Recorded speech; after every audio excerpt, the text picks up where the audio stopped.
Bismillahirrahmanirrahim. Assalamualaikum warahmatullahi wabarakatuh. Kembali lagi di channel kesayangan kita, channel kita menuntut ilmu yang bermanfaat. Ini ilmu-ilmu yang bisa kita gunakan dalam pencarian kita, baik itu pekerjaan atau juga bagi Anda yang belajar di kuliahan. Channel Biang Wali selalu memberikan topik-topik yang semangat dalam menambahkan pengetahuan.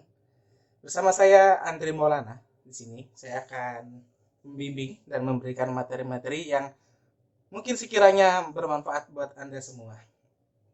Baik, setelah sekian, nggak sekian lama juga kali ya. Setelah beberapa hari saya tidak membuat konten karena saya rest, istirahat ya. Di kerjaan saya bangun istirahat tidur, Patrick makan tidur. Nah, hari ini saya mau memberikan sebuah review di mana mungkin review ini sangat berguna bagi Anda yang sedang belajar atau sedang kuliah atau sedang menimba ilmu di sekolah, khususnya di jaringan komputer, atau bagi Anda yang baru belajar atau mungkin Anda yang masih ingin belajar atau bagi Anda yang sudah bekerja ingin menambahkan wawasan. Nah, saya ingin mereview sebuah benda. Nah, benda ini sangat bermanfaat. Nah, apa itu bendanya? Ini dia bendanya. Nah, ini dia bendanya, yaitu bendanya adalah buku bacaan. Pasti sangat membosankan untuk membaca buku, betul? Oke, buku ini ya, ini ada beberapa buku. Ini ada 6 buku kalau nggak salah. Ini saya akan memberikan review untuk buku ini. Dan sebenarnya buku ini dulu saya belajar pakai buku ini. Ya, dari saya nggak ngerti jaringan sampai saya ikut sertifikasi baik itu Cisco atau Mikrotik. Saya belajarnya dari buku ini juga dulu. Ya, sebagai bekal basic. Dan buku ini sebenarnya banyak juga dipakai sama mahasiswa ya yang jurusannya jaringan komputer. Ketika tugas akhir saya lihat banyak nih kutipan-kutipan, bahkan sebagian ada yang sudah dituangkan dalam buku ini diangkat menjadi sebuah tugas akhir atau skripsi seperti itu. Dan buku ini juga saya dengar dari beberapa mahasiswa ini yang sudah bekerja memang bagus isinya. Ada beberapa studi kasus yang nanti bisa diterapkan di ruang lingkup pekerjaannya. Mungkin saya akan bahas satu persatu secara singkat saja untuk isinya aja. Nah, mungkin untuk bagian cover dan kualitas bukunya kita review sambil jalan saja. Oke, kita mulai. Nah, yang pertama adalah buku 2 jilid ini. Judulnya adalah Konsep dan Implementasi Routing dengan Mikrotik. Ya. Nah, ini buku terbitan, memang bukunya sudah sangat lama. Ini dari tahun 2012 saya beli. 2012 dia keluarannya, produksi dari penerbit Jasakom.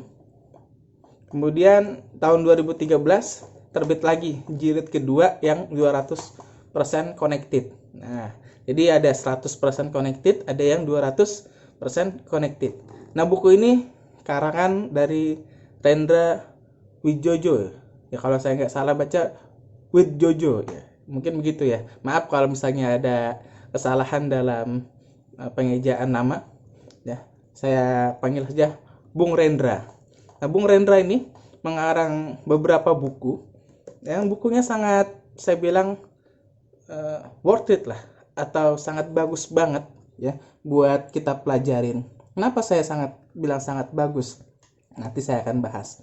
Oke, untuk dari desainnya, kedua-duanya ini memiliki konsep desain yang menarik. Artinya menarik itu konsep dasarnya hitam ya, kayak buku-buku hacker gitu. Tapi sebenarnya ini bukan buku hacker. Ini buku tentang jaringan komputer. Nah, kemudian di sini ada gambar yang sangat familiar. Ini adalah gambar kabel jaringan komputer dengan RJ45. Kemudian di sini kita main namanya terminal Winbox. Ya, kalau Anda nonton video-video saya sebelumnya, baik itu menggunakan virtual atau menggunakan router Mikrotik asli, biasanya kita akan kenal namanya terminal Winbox seperti ini. Nah, ini yang satu desainnya hitam, di sini ya warna merah, yang satu kuning. Dikatakan 100% connected karena saya sudah coba dari sekian banyak konfigurasinya, itu memang 100% berjalan gitu. Nah, ini yang 200% connected, yang 200% connected ini artinya pendalaman dari buku yang pertama gitu. Artinya pembahasan lebih lanjut dari buku yang 100% connected. Oke, baik dari segi covernya. Ini covernya sangat bagus, sangat tebal ya. Ini karena udah jelek, udah lama. Nah, bukunya seperti ini. Dia mungil, nggak besar bukunya. Nah, kemudian tebal juga nggak terlalu tebal. Dia kalau nggak salah hanya berapa ya? Nggak nyampe 300 halaman. Hanya 291 mentok di sini. Nah, bukunya nggak tebal-tebal banget. Nah, ini bisa kita baca ya. Kalau hanya sekedar baca, yang nyampe seminggu kelar lah. Tapi kalau namanya buku komputer itu bukan buat dibaca. Buku komputer itu adalah buku untuk kita praktikkan. Nah, desainnya seperti ini. Memang Jasakom ini kalau saya lihat dia untuk ngeluarin buku terbitan dari pembelajaran jaringan komputer memang bagus-bagus, saya akuin. Nah, ini ada nama saya. Ini simbolnya nggak tahu kenapa Jasakom, kemudian ada simbol mirip Kali Linux. Nggak tahu memang ini Kali Linux atau mirip saja, mirip Kali Linux seperti itu. Di sini ada J Jasakom warna hitam. Nah, kemudian ini daftar isinya. Ya, kalau untuk kertasnya ini sangat bagus, dia menggunakan kertas HPS. Cuman ini bagian-bagian yang saya kebet nih dari daftar isi, dia nggak digunakan HPS yang putih, tapi ini agak gelap kayaknya HPS-nya. Gelap, nggak gelap banget sih, cuman gelap aja. Beda kan warnanya, warna sini sama sini itu beda. Tuh. Nah, di buku yang pertama ini menjelaskan dasar-dasar dari jaringan komputer seperti IP address gitu, kemudian subnetting, subnetmask gitu. Kemudian ada kelas-kelas IP address, subnetting. Nah, makanya buku ini banyak dimasukkan biasanya di bab 2 itu yang mengandung unsur landasan teori. Ya, itu biasanya dikutip menurut Rendra gitu, tahun 2012 itu. IP address adalah apa nih? Biasanya dia ngambil dari sini. IP address. Kemudian juga ada tentang apa itu routing. Ya. Sebenarnya apa sih? Dari tadi saya ngomong tentang Mikrotik, implementasi routing. Routing itu sebenarnya apa itu? Jadi routing itu kita menentukan jalur ya, untuk pengiriman data dari segmentasi jaringan yang berbeda, atau artinya dari IP address yang berbeda. Contohnya dari IP 10 kelas A, dia bisa terkoneksi dengan jaringan yang ada di kelas C 192.168.10.10 misalnya. Itu namanya proses routing. Jadi intinya adalah ketika kita membangun suatu jaringan komputer, itu yang kita lakukan konfigurasi pertama itu adalah gimana caranya jaringan itu connected. Ya, seperti connected. Jadi kalau jaringan nggak connected, ya namanya bukan jaringan komputer gitu. Anda mau bikin VLAN, mau bikin inter VLAN routing, mau menggunakan routing OSPF, BGP, atau mau konfigurasi firewall, ya intinya semuanya jaringan komputer adalah connected. Ketika di ping, terhubung gitu, ping ke alamat tujuan, maka replay. Dia tidak RTO atau request timeout atau network unreachable gitu. Intinya adalah connected ya. Kemudian ada mikrotik router ya, pengenalan mikrotik router ini yang penting banget bagi mahasiswa kalau mau ngambil sertifikasi MTCNA biasanya. Ya ini ada di sini, bagian di sini dibahas. Kemudian apa bedanya static routing dengan dynamic routing? Nanti ada dibahas di sini. Kemudian ada jenis-jenis routing protokol. Ada OSPF ya, ada IGP, ada kemudian apa lagi? Ada RIP. Di sini biasanya. Nah, ini ada pembahasan RIP versi 1, RIP versi 2, OSPF, single area, multi area, seperti itu. Jadi ini basic untuk kita memahami jaringan mikrotik secara awal ya. Awal-awal saya sarankan adalah baca buku yang 100% connected seperti itu. Nah, nanti di dalamnya ini pembahasan konfigurasinya. Nah, yang saya senang adalah udah kertasnya putih, kemudian konfigurasinya di sini warnanya putih ditulis dengan tulisan warna hitam sebagai contoh. Nah, ini ya. Jadi kalau saya bilang tuh mata nggak sakit seperti itu. Oke. Ngomong-ngomong mata nggak sakit, saya lupa belum nyalain lampu. Jadi pantesan agak gelap gitu ya. Nah, ini yang saya senang adalah untuk konfigurasinya. Dia warnanya putih polos seperti ini. Kemudian dia ditulis dengan tinta warna putih ya, warna hitam. Jadi mata tuh kalau di pencahayaan yang kurang kayak tadi gitu, jadi nggak sakit walaupun cahayanya tuh agak redup gitu ya. Memang warnanya putih seperti itu. Nah, saya sukanya bukunya seperti ini gitu. Udah tadi desainnya bagus, kemudian konfigurasinya ditulis dengan sangat jelas ya, nggak buram, nggak bikin mata buram seperti itu. Kemudian di sini konfigurasi itu dijelasin dengan sejelas-jelasnya ya. Nggak apa ya, penulis ini nggak malas untuk menjelaskan secara rinci gitu ya. Kalau di buku-buku yang lain kadang penulisnya tuh malas buat menjelasin bukunya tuh secara rinci seperti itu. Dan ini benar-benar tulis dengan rinci itu, table routing dan lain sebagainya. Ya, jadi intinya kalau untuk buku yang pertama ini adalah buku untuk pemahaman dasar dari mikrotik gitu.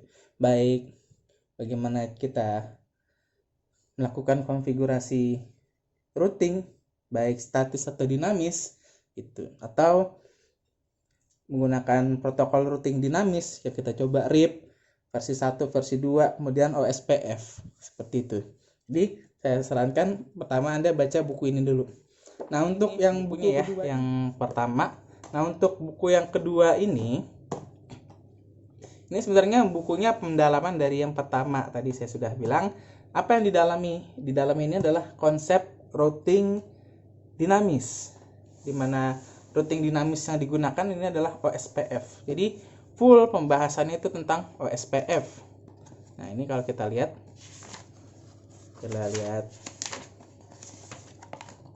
daftar isinya, kita lihat di sini dia membahas lagi tentang OSPF, Open Shortage Path First ya. Kemudian di bab kedua dia mengkonfigurasi OSPF-nya. Nah, sebenarnya kalau OSPF itu sudah connected atau sudah terhubung ya udah, sudah selesai.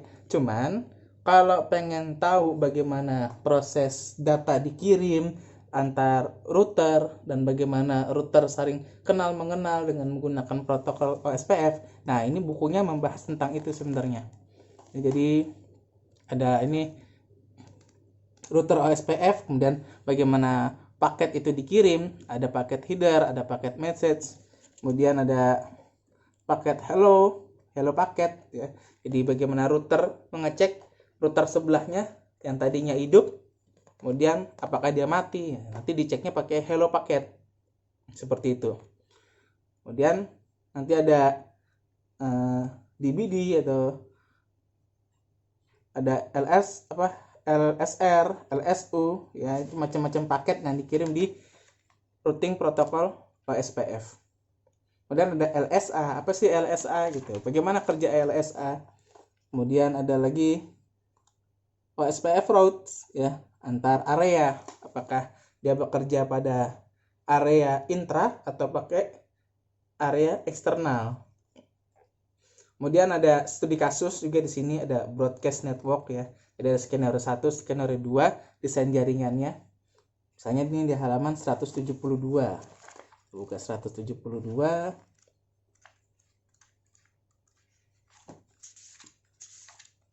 Nah, ini ada skenario satunya. Kalau kita desain jaringan seperti ini, gimana konfigurasinya? Nah, cuman sayangnya kalau di ini tadinya sudah bagus. Nah, putih aja seperti itu. Nah, sekarang malah dikotakin pakai kotak ya, warnanya agak gelap, tulisannya juga gelap. Ini saya kurang bagus, kalau menurut saya kurang bagus untuk mata saya. Ya, tapi kalau misalnya mata orang lain yang baca ya diberikan penilaian sendiri saja. Tapi kalau bagi saya bagusan yang pertama tadi yang 100% connected, putih aja seperti itu. Nah, ini ada desain-desainnya seperti ini. Nanti bisa dicoba. Nah, nanti kalau gimana 1, 2, 3 routing seperti ini, saya nggak punya router sebanyak itu, apalagi kayak begini nih tuh 2, 3, 4, 5, sudah 5 routing ya. Anda bisa gunakan apa, virtual, itu bisa pakai virtual box atau bisa pakai GNS3 itu, atau pakai VMware. Jadi jangan bingung kalau untuk mau belajar. Kemudian ada redistribute ya, artinya bagaimana OSPF ini bisa terhubung dengan protokol routing lain selain OSPF, entah itu RIP, entah itu BGP, atau protokol dari Cisco, EIGRP, nah, seperti itu.